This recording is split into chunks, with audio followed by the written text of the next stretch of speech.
So my name is Natalia Murinova. I'm the director of the Headache Clinic, and we're going to be talking about how to manage ongoing headache after sinus surgery and headache diagnosis for treatment for ENT experts. I have no financial conflict of interest to declare.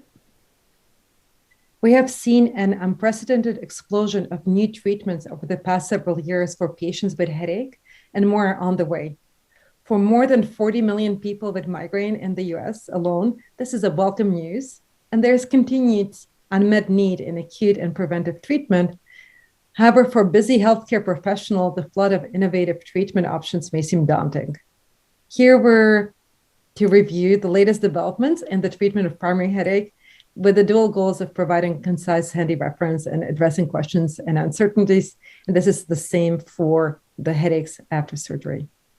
Before treatment, let's make sure we have the correct diagnosis. So how do we accurately diagnose patients with headache? Can people have both rhinosinusitis and a migraine type headache?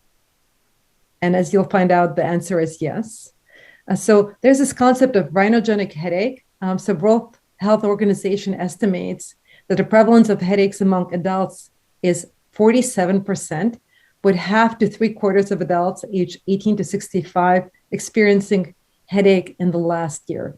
The International Classification of Headache Disorders, it's called ICHD, defines more than 200 different types of headache. And the ICHD includes headaches that occur secondary to nose and perinasal sinus pathology, such as acute rhinosinusitis, chronic or recurrent sinusitis, and disorders of the nasal turbinates and septum. This concept of rhinogenic headache has been present for a long time, but it remains a subject of considerable debate among otolaryngologists and neurologists, especially in those patients who have no clinical or radiographic evidence of mucosal sinus disease. So primary, secondary headache, migraine, and rhinogenic headache. So most people have secondary headache, like rhinosinusitis headache, whether it's acute or chronic, can also have primary type headache, especially migraine type headache or tension type headache. And why that is because migraine type headache and chronic rhinosinusitis share similar patient demographics and symptom profiles. So coexisting migraine and symptom relief after endoscopic sinus surgery. So in the article, Impact of Coexisting Vascular Headache on Symptom Relief After Endoscopic Sinus Surgery, this is from 2017, the leading symptoms of chronic rhinosinusitis listed were headache, nasal obstruction, and nasal discharge. However, after treatment and follow-up at 6 months, 20% of people continued to report headache, even though the other symptoms, such as nasal obstruction and nasal discharge, improved. What were the factors that could predict to you that if you have a patient in your clinic, they're more likely to have a chronic headache if you proceed with surgeries? If you've had a headache longer than a year, if you have associated nausea and vomiting, especially nausea and vomiting can predict that the headache will persist in close to 56.7% of patients. If you had aggravating factors like exposure to sunlight, sometimes we call it triggers, then headache persists in 60% of patients. And headache persists after medical and surgical treatment in about 20% of patients. So it's believed that it is coexistent, what they call it a vascular headache. We would call it in the US a migraine type headache. So we use International Headache Society criteria to diagnose patients with headache. Nobody is expected to learn and memorize all of the International Classification of Headache Disorders because there's over 200 causes of headache. However, we want to learn about migraine. And the criteria for migraine is highly advisable that you know this because 95% of patients presenting in clinical practice with a primary headache or secondary headache disorder might have a migraine type headache. We recommend using for patients diaries, especially electronic diaries. So there's Migraine Buddy, and this will help you keep the track of any headache days and severe headache days for 3 months, for at least 3 months is what we ask patients. So ICHD-3 also defines diagnostic criteria for headaches attributed to acute rhinosinusitis. And you can see that it can be any type headache. So it's not a specific type of headache. However, they recommend having clinical nasal endoscopic or imaging evidence of acute rhinosinusitis and evidence of causation. How can you determine that? If the headache has developed in temporal relation to the onset of rhinosinusitis, or either or both. If the headaches has significantly worsened in parallel with the worsening of the rhinosinusitis, and headache has significantly improved or resolved when you had improvement of rhinosinusitis. Headache is exacerbated by pressure applied over paranasal sinuses. In the case of unilateral rhinosinusitis, headache is ipsilateral to the rhinosinusitis. Of course, you want to exclude anything else. Migraine and tension type headache can be mistaken for headache attributed to acute rhinosinusitis because of similarity in location of the headache. And in case of migraine, it can also have autonomic symptoms. If you have purulent nasal discharge or other features of acute rhinosinusitis, that could help you, but it doesn't 100% help. So this is the most common thing that I see, especially with new trainees and patients who will go, I know I have sinus headache because it's located in the sinuses. And guess what? Trigeminal nerve distribution is the same activation for migraine or tension type headache. So just by location alone, you cannot tell a patient whether they have migraine, tension type headache, or rhinosinusitis, whether it's acute or chronic. The other kind of key presentation features here, often patients have autonomic features, and this is usually parasympathetic activation. So if you have water coming from your eyes, like tears, or from nose, like runny nose, or drooping eyelid, or Horner syndrome, this can be definitely seen in sinusitis, but it can also be seen in a migraine and can be seen in cluster headache. This is very difficult. So pain due to pathology in nasal mucosa related structures is usually perceived as frontal or facial, but may be referred posteriorly. Simply finding pathological changes on imaging of acute rhinosinusitis correlating with patient's pain description is not enough to diagnose a headache attributed to acute rhinosinusitis. Also, treatment response to local anesthesia is compelling, but not pathognomonic. We see this in migraine and cluster type headache as well. And not only that, if you have pre-existing patient with pre-existing migraine type headache or family history of migraine headache, migraine can be triggered or exacerbated by nasal or sinus pathology. We see this all the time. So why do we need further evaluation? So anytime patients tell you that they have first headache, worst headache, worsening headache, new features, loss of vision, weakness, numbness, also the autonomic symptoms, you need to rule out a secondary headache, even if it looks like migraine. So how do you know you meet criteria of migraine or migraine type headache? So this is something I would recommend printing out. So anytime you have had a patient who had more than 5 headaches in their lifetime, where the duration was 4 or 72 hours if they did not treat headache, and this is again untreated. If people treat it as okay within an hour, it can still be a migraine. Headache has 2 out of the 4, so it can be one-sided. As you can see, migraine can definitely be one-sided, can be both-sided, can be pulsating, can be moderate to severe, can be aggravated by routine physical activity, and usually has at least one of the following features. So most patients with migraine will have either nausea and or vomiting or light and sound sensitivity. So this is what we consider migrainous features. If you have nausea and or vomiting, light and sound sensitivity. So you have all of these definitely meets criteria for migraine type headache. Then you have to figure out, is it primary? Is it just migraine? Or is there something else going on that is causing the migraine type headache? Chronic migraine, this is the most commonly misdiagnosis that we see at University of Washington, is if you have 15 or more headache days per month of any headache, especially tension type and migraine type headache. So if you have migraine on 8 days or more, and you've had more than 15 headache days per month for at least 3 months, this is called chronic migraine. Why do we differentiate it? Because you treat it differently, but 15 days indicates to you that headache is chronic. The brain is now more sensitive. From current new studies, it actually shows if you have more than 7 days per month, your brain is very sensitive. Where does migraine begin? Well, it begins in the brain, actually begins in the hypothalamus. So this is an article that I encourage you to look at. It's called Migraine Generator Revisited. It's continuous scanning of a migraine patient over 30 days. So they were doing functional magnetic resonance imaging, functional MRs, along with PET scans. And they found that the main originator is hypothalamus. So 24 hours to 48 hours before you have pain attack, hypothalamus will activate. You say, why hypothalamus? Well, hypothalamus controls the equilibrium of the body. So body temperature, hunger, thirst, fatigue, sleep, circadian rhythm, emotions. Anytime you have disruption of the hypothalamus, 24 to 48 hours before you have a headache, it will activate. And then during the headache, it will connect to the trigeminal vascular system. There's this whole concept of connectome. This is a neuro concept. And there's this whole idea of changes in the network of connectivity of the brain during the migraine.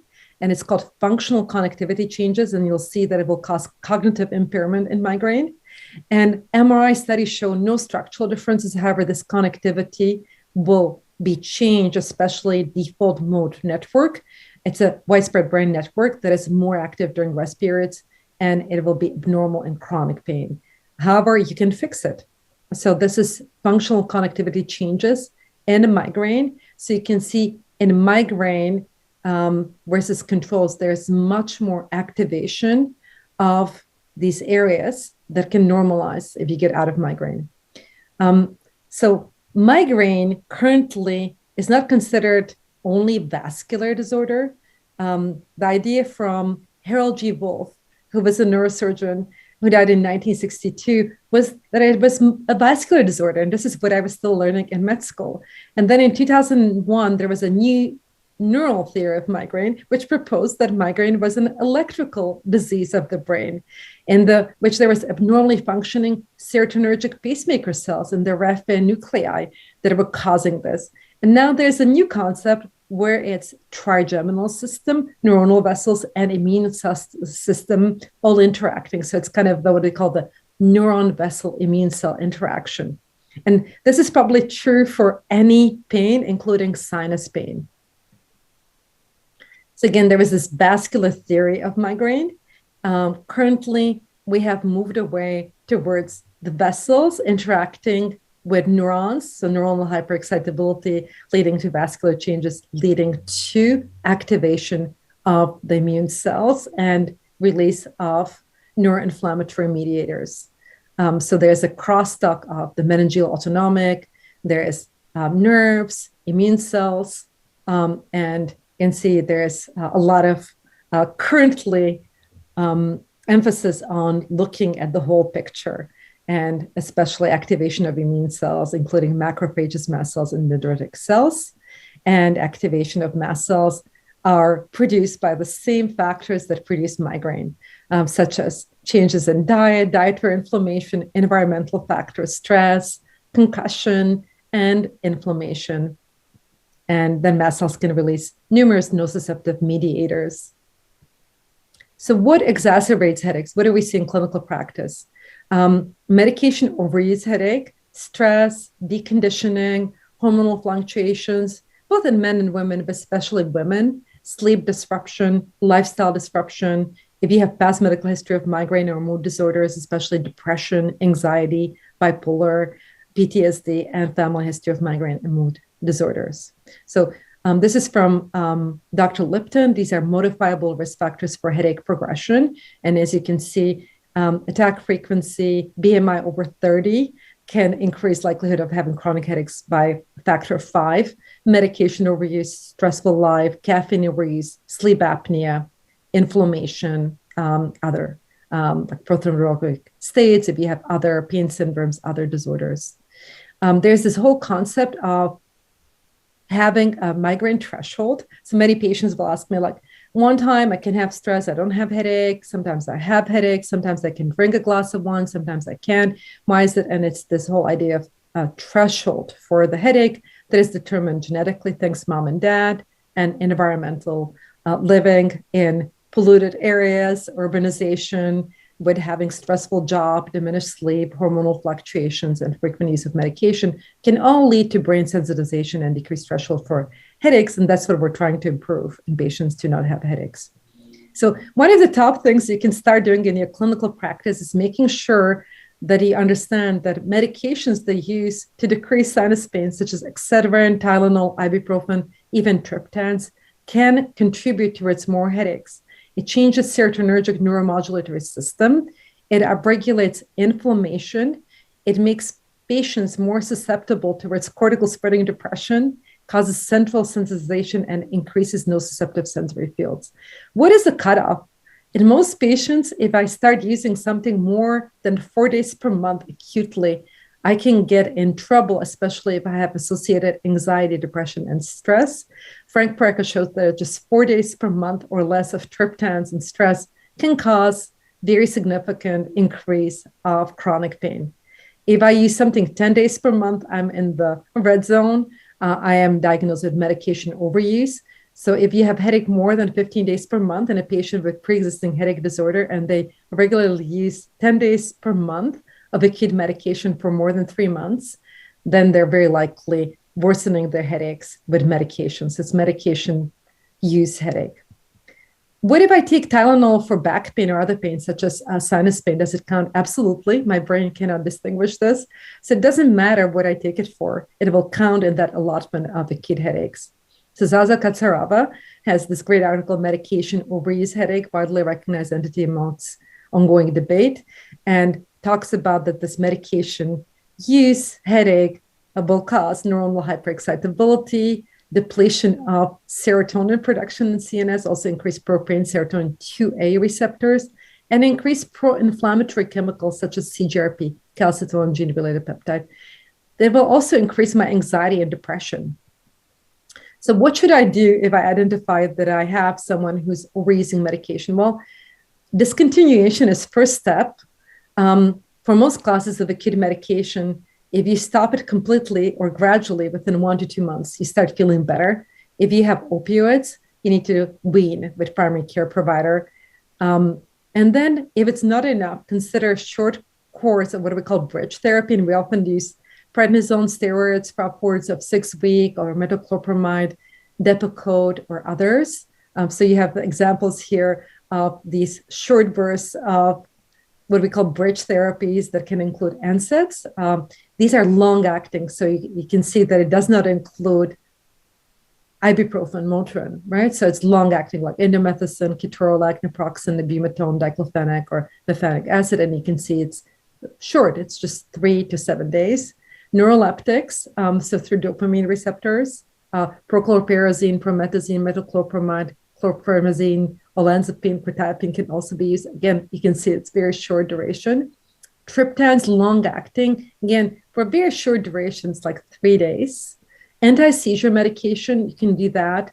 We often do that inpatient if there's no contraindication. We don't use it in women of childbearing age if there is risk of pregnancy. It can decrease IQ of unborn children. And you don't want to use the pyramid either. But corticosteroids is another one that is very effective.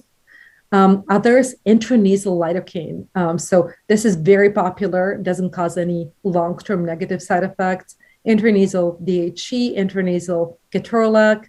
For other, if they have difficulty sleeping, you could consider hydroxyzine or amitriptyline. For neck muscle pain, tizanidine, and for aura with migraine, magnesium. Again, opioids are not recommended because headache treated with opioids have a high recurrence rate after the initial analgesic effect. They can convert a propane state that may prevent the reversal of central sensitization following a migraine attack, and there's high risk of habituation and dependency, and over time, they may contribute to medication overuse headache.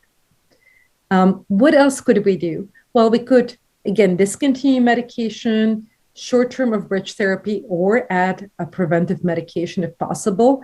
The preventive medication, that's the gray part of the curve, shows very dramatic decrease in 12 weeks after discontinuation of overuse medication. But you can see that it can take upwards of 4 to 6 weeks to really get to significant decrease. What else could we add? We could explore non-medication treatment options. So again, if I have more than 4 headache days per month and I'm using other things like Tylenol, ibuprofen for other pain, I could use other options. So kind of summary in medication overuse is ask, do you take any over-the-counter medications such as Tylenol, ibuprofen, etc. or leave? How many days per month do you take these acute medications for any kind of pain? And if you have medication overuse, you have less likely success with surgery. So you want to address it. If you do not address medication overuse, most options do not work. That's our conclusion. What are the migraine treatments? So triptans was a gold standard. We have 7 different triptans. They're more effective if they're taken along with naproxen, Aleve. However, many people cannot take triptans or they're not effective. They have contraindication because they have coronary artery disease, history of stroke, peripheral vascular disease, such as Raynaud's, so chronically uncontrolled high blood pressure, or they have anxiety and depression and are taking SSRIs or SNRIs and are at high risk of serotonin syndrome. So what can we use? We can use preventive medications, beta blockers, anti-seizure medications like topiramate, gabapentin, SNRIs, tricyclics, or Namenda, memantine, it's 10 milligrams a day. What is new though? It's CGRP, calcitonin gene-related peptide. And Lars Edvinson has been working on it since the 1970s. He actually received Brain Prize for his discovery. He found that all cortex was full of calcitonin gene-related peptides. And together with Peter Goadsby, that demonstrated that CGRP levels were elevated in jugular vein blood during a migraine attack. And then when you use triptan treatment, they returned to baseline. So again, in emergency room, they found that the CGRP almost doubles. It goes from less than 40 micromolar per liter to close to 80. And then if triptan are effective, it normalizes. And they found that the other inflammatory markers such as vasoactive intestinal peptide or substance P are not as dramatically increased. So they concluded that CGRP increases with migraine and decreases with triptans. And it also increases with any pain. So we found not only migraine, but cluster headache or other headache and inflammation like seasonal allergy can increase CGRP. There's a great NeuroDM presentation from Dr. Lars Edvinson that you can watch. It's called Advances in the Understanding of CGRP Pathway in Migraine. This is from this. And he talks about the triptan work on serotonin 1B and D receptors trying to decrease CGRP, but the more you take them, there's upregulation of CGRP production. The new drugs are called GPANs for acute and CGRP antibodies or monoclonal antibodies, MABs. And they work on the receptors, or there's receptor antibody or antibody. Anti-CGRP GPANs are a new class of medications for acute treatment of migraine. We use those instead of triptans in patients who are sensitized, who have more than 4 headache days per month. And we use also prophylactic medications in patients who failed more than 3 classes of the old medications.